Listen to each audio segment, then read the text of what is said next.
Nah, masyarakat Minang merupakan bagian dari masyarakat Melayu muda yang melakukan migrasi dari daratan Cina Selatan ke Pulau Sumatera sekitar 2000 sampai 2500 tahun yang lalu. Pada abad ke-14, ada sebuah kerajaan yang namanya Pagaruyung. Wilayahnya adalah Provinsi Sumatera Barat dan sebagian Riau sekarang ini. Kerajaan Pagaruyung adalah salah satu kerajaan Malayapura yang dipimpin oleh Aditya Warman dengan gelar Tuhan Surawasa. Tuhan Surawasa ini beragama Buddha. Menurut catatan Suma Oriental yang ditulis oleh Tome Pires, pada tahun 1512 sampai 1515 ada 3 raja di tanah Minangkabau. Dari ketiga raja itu, hanya satu yang Muslim.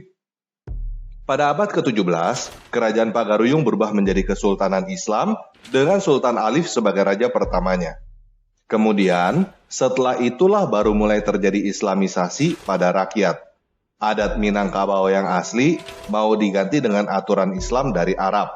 Salah satunya adalah adat asli Minang matrilineal yang menempatkan garis keturunan dari ibu mau diganti dengan adat Arab patrilineal yang menempatkan garis keturunan dari bapak. Selain itu, masih banyak lagi adat Minang asli yang mau diganti dengan adat Arab melalui Islamisasi. Ini adalah salah satu hal yang memicu terjadinya Perang Padri. Perang Padri bermula dari 3 orang yang baru pulang naik haji sekitar tahun 1803. Mereka bernama Haji Miskin, Haji Sumanik, dan Haji Piobang. Ketiga haji ini melihat bahwa Islam yang ada di Pagaruyung hanya Islam-Islaman. Dari luar terlihat seperti Islam, tetapi sebenarnya bukan Islam. Mungkin bisa dikatakan, mereka melihat Islam di Pagaruyung seperti Islam radikal melihat Islam moderat atau Islam abangan sekarang ini. Oleh karena itu, mereka ingin Pagaruyung menjadi Islam beneran dengan cara menegakkan syariat Islam yang murni di masyarakat Minangkabau. Ketiga orang ini didukung oleh ulama yang bernama Tuanku Nan Renceh. Mereka bergabung dengan kelompok jihadis yang bernama Harimau Nan Salapan. Harimau Nan Salapan merekrut Tuanku Lintau yang merupakan kerabat Raja Pagaruyung yang bernama Sultan Arifin Muningsyah. Kemudian, para jihadis ini menyebut diri mereka kaum Padri. Mereka meminta Sultan Arifin Muningsyah dan masyarakat untuk menerapkan syariat Islam secara murni. Menurut pakar bahasa Indonesia Sultan Muhammad Zain, Padri adalah kata serapan yang berasal dari bahasa Portugis, yang mempunyai arti yang sama dengan bahasa Spanyol padre, alias pater, father, atau pastor, yang biasa digunakan oleh orang Kristen. Saya tidak tahu kenapa mereka bangga menggunakan istilah orang Kristen. Tetapi, ya sudahlah, biarin aja. Nah, Sultan Arifin Muningsyah dan masyarakat tidak mau menerapkan syariat Islam. Oleh karena itu, kaum Padri ini mulai menyerang kerajaan Pagaruyung. Apa yang mereka lakukan, pada dasarnya tidak ada bedanya dengan ISIS, Al-Qaeda, Taliban, dan lainnya. Puncaknya pada tahun 1815, para jihadis yang dipimpin oleh Tuanku Pasaman menghancurkan ibu kota kerajaan Pagaruyung dan membuat Sultan Arifin Muningsyah melarikan diri. Berapa banyak orang Minangkabau yang menjadi korban aksi teror selama 12 tahun semenjak 1803 sampai 1815 tidak diketahui. Namun yang pasti, pepatah Basandi Syarak, Syarak Basandi Kitabuloh, yang artinya adat bersendi syariat, syariat bersendi kitab Allah, baru ada setelah Perang Padri. Pepatah itu adalah produk hasil Perang Padri yang konon katanya disepakati oleh pemuka adat, para ulama, dan para cendekiawan. Tetapi, menurut saya, lebih masuk akal jika pepatah itu adalah propaganda yang terpaksa disetujui oleh para pemuka adat karena terus-menerus mendapatkan teror dari para jihadis. Nah, setelah mereka berhasil menjajah Minangkabau, mereka mulai coba mengislamisasi Tanah Batak dengan cara menjajah Mandailing Tapanuli Selatan pada tahun 1816. Penjajahan ini dipimpin oleh Tuanku Rao, Tuanku Nelo, dan Ali Sakti. Mereka merampas, memperbudak, memperkosa, dan membunuh orang-orang yang tidak mau masuk Islam atau tidak setuju dengan syariat Islam.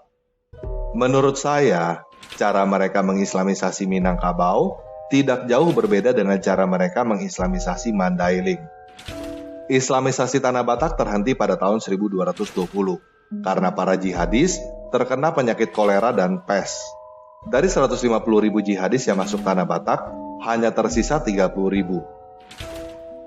Nah, karena keberadaan Sultan Arifin Muningsyah tidak diketahui selama 6 tahun, keponakannya yang bernama Sultan Tangkal Alam Bagagar meminta bantuan kepada Belanda pada tahun 1821. Sultan Tangkal Alam Bagagar bersama 19 orang pemuka adat menandatangani surat penyerahan Kerajaan Pagaruyung kepada Belanda. Kemudian, Belanda mengusir para jihadis dari Pagaruyung dan mengangkat Sultan Tangkal Alam Bagagar sebagai Raja Tanah Datar. Raja Tanah Datar artinya adalah pemimpin administrasi di daerah Tanah Datar. Pada tahun 1824, Letnan Kolonel Raf berhasil mengetahui keberadaan Sultan Arifin Muningsyah dan kemudian memintanya untuk kembali ke Pagaruyung. Sewaktu raja itu sampai ke Pagaruyung, ia menyaksikan dan merestui keponakannya, Sultan Tangkal Alam Bagagar, menjadi Raja Tanah Datar. Dengan demikian, bisa dikatakan kerajaan Pagaruyung telah resmi menyerah kepada Belanda. Namun para jihadis ini terus melakukan aksi teror. Sampai akhirnya, terjadi perjanjian damai antara kaum Padri yang dipimpin oleh Tuanku Imam Bonjol dengan Belanda pada tanggal 15 November 1825 yang dikenal dengan Perjanjian Masang. Imam Bonjol melanjutkan penjajahan di Mandailing, Tapanuli Selatan, bahkan ekspansi sampai Silindung dan Toba. Kaum Padri yang dipimpin oleh Imam Bonjol ini menyebarkan Islam sambil menjarah, memperbudak, memperkosa, dan membunuh orang-orang yang tidak mau masuk Islam atau menolak syariat Islam.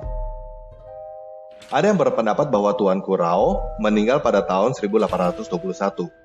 Dan ada yang berpendapat bahwa Tuanku Rao meninggal pada tahun 1833. Namun, kedua pendapat itu sepakat bahwa Tuanku Rao mati ditembak oleh Belanda. Pada tahun 1837, Tuanku Imam Bonjol menyerah kepada Belanda, kemudian dibuang ke daerah lain dan meninggal pada tahun 1864. Tuanku Imam Bonjol menulis autobiografi yang dinamakan Naskah Tuanku Imam Bonjol, yang antara lain berisi penyesalannya atas kekejaman dalam Perang Padri. Diperkirakan ada jutaan orang Batak yang tewas terbunuh akibat penjajahan dan islamisasi kaum Padri. Kenyataannya, islamisasi dengan kekejaman dan penjajahan di Tanah Batak ini dihentikan oleh Belanda. Nah, saya tahu bahwa kemungkinan banyak teman-teman Muslim yang tidak percaya, tidak suka, atau tidak setuju dengan apa yang barusan saya sampaikan. Itu adalah hak teman-teman, tetapi sejarah adalah sejarah. Terlepas teman-teman percaya atau tidak, suka atau tidak. Dan kita perlu belajar dari sejarah, supaya hal-hal yang kita tidak suka tidak terulang lagi. Begitu juga Tuanku Imam Bonjol, Tuanku Rao, kaum Padri, dan lainnya. Kalau menurut kamu mereka adalah pahlawan, itu adalah hak kamu. Tetapi, bagi orang-orang lain, mereka hanyalah teroris. Paham ya? Nah, berikut ini adalah beberapa poin yang bisa kita pelajari dari Perang Padri. Yang pertama, perang dan kekerasan adalah bagian dari Islam yang tidak dapat dipisahkan. Ada penyebaran Islam dengan dakwah, ada penyebaran Islam dengan pedang di Indonesia.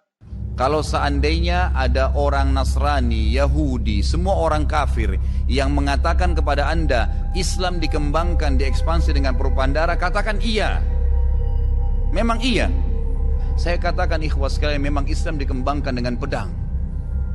Jihad itu dikumandangkan memang dari dulu. Ada pengembangan Islam dengan dakwah, ada pengembangan Islam dengan pedang. Jangan dilupakan sejarah itu. Pada saat maju menawarkan peperangan, kita tawarkan Islam dulu. Tidak bisa Islam, tidak bisa orang jihad kalau tidak tawarkan nih. Kecuali kalau kita diserang tiba-tiba. Kalau untuk ekspansi, syarat mutlak disepakati oleh jumhur ulama, harus tawarkan Islam dulu. Kalau mereka nolak baru jizyah, upeti. Kalau mereka nolak baru perang. Dan ini tanpa nunggu kita diserang. Memang ini ekspansi. Memang ekspansi Islam, disebarin Islam itu. Gitu kan? Kalau mereka nolak terjadi peperangan, ini memang peperangan. Artinya kita harus tahu memang ini ibadah dalam agama. Jadi, buat teman-teman yang berkata bahwa Islam masuk Indonesia tanpa perang, tanpa kekerasan, teman-teman sedang berdusta. Penyebaran Islam dengan perang dan kekerasan pada Perang Padri adalah sejarah yang sudah tidak bisa ditutupi atau dipungkiri. Jika kamu tidak suka dengan agama yang disebarkan dengan perang dan kekerasan, seharusnya kamu keluar aja dari agama Islam. Indonesia yang sekarang ini menjamin kebebasan setiap warganya untuk memeluk agama sesuai dengan hati nuraninya masing-masing. Yang kedua, Belanda tidak pernah memaksa orang untuk masuk Kristen. Sedangkan kaum Padri ini menghancurkan kerajaan Pagaruyung, menjajah sebagian tanah Batak untuk memaksa orang masuk Islam dengan keji. Orang-orang yang tidak mau masuk Islam dirampok, diperbudak, diperkosa, dan dibunuh. Kok bisa-bisanya ada yang berkata bahwa Kristen yang disebarkan melalui penjajahan? Ini namanya maling teriak maling. Fitnah untuk menyebarkan kebencian terhadap Kristen.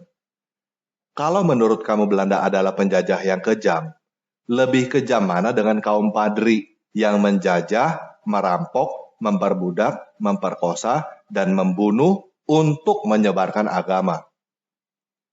Yang ketiga, Kristen memang bukan agama asli Indonesia, tetapi Islam juga bukan agama asli Indonesia. Islam adalah agama impor dari Arab yang banyak bertentangan dengan adat istiadat dan hati nurani asli Indonesia. Itu sebabnya terjadi perang Padri. Kalau ajaran Islam tidak bertentangan dengan adat istiadat dan hati nurani, tidak perlu dipaksa dengan perang. Kenyataannya, kita masih melihat banyak orang yang berusaha untuk memaksakan ajaran Islam dengan teror di Indonesia sampai saat ini. Perlu kita ingat bahwa korban dari para jihadis ini bukan hanya non-Muslim, tetapi juga Muslim yang moderat atau Islam abangan. Menurut saya, usaha teman-teman Muslim yang moderat untuk mereformasi Islam menjadi agama yang damai tanpa kekerasan adalah upaya menjaring angin. Orang-orang radikal akan selalu ada di dalam Islam, karena memang itulah wajah Islam yang sesungguhnya. Mungkin kamu bukan Islam radikal, tetapi mungkin anak cucumu menjadi Islam radikal. Menurut saya, satu-satunya cara supaya peristiwa seperti perang Padri tidak terjadi lagi adalah keluar dari Islam. Dan waktu terbaik untuk keluar dari Islam adalah sekarang. Kalau kamu benar-benar mencari kedamaian, jelas Islam bukan pilihan yang tepat. Kalau kamu mencari surga dan menghindari neraka, Islam juga bukan agama yang tepat. Karena kamu bisa pikir sendiri, tempat macam apa yang isinya adalah orang-orang yang merampok, memperkosa, dan membunuh demi agama.